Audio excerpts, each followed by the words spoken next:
Hello mga guys, magandang araw. So for today nga ay hindi muna tayo bida-bida. So kung makikita nyo nga ay sobrang happy na naman talaga ng batang ito kasi lalarga na naman kami papuntang summer capital of Antique. Pahiram nga muna tayo ng tagline na kung totoong taga Antique ka, nasaan yung summer capital of Antique. Pero sasabihin ko din naman yung sagot bago matapos ang videong ito.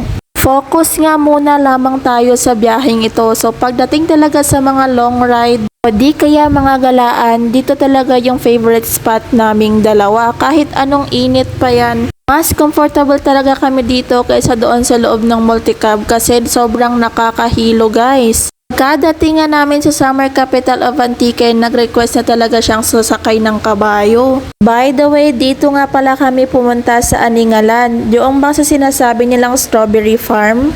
Pagkadating nga namin dito, sinanubong na talaga kami ng makakapal na mga fogs.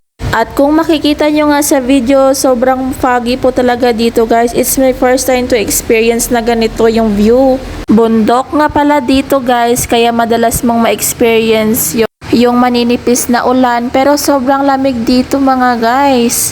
Medyo nalulungkot pa nga dito ang batang ito kasi gusto niya talaga na siya lang ang hahawak ng lubid ng kabayo guys. At sabi ko nga sa kanya ay hindi pwede, paano kung biglang magwala yung kabayo, 'di ba? Hindi mo naman kasi alam yung ugali ng mga kabayo.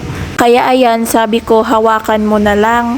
After nga dito ay pumasok na din kami para naman makapag-order na at makakain, tsaka nag-video-video na din kami para naman makapunta pa kami sa pwede naming pagpasyalan.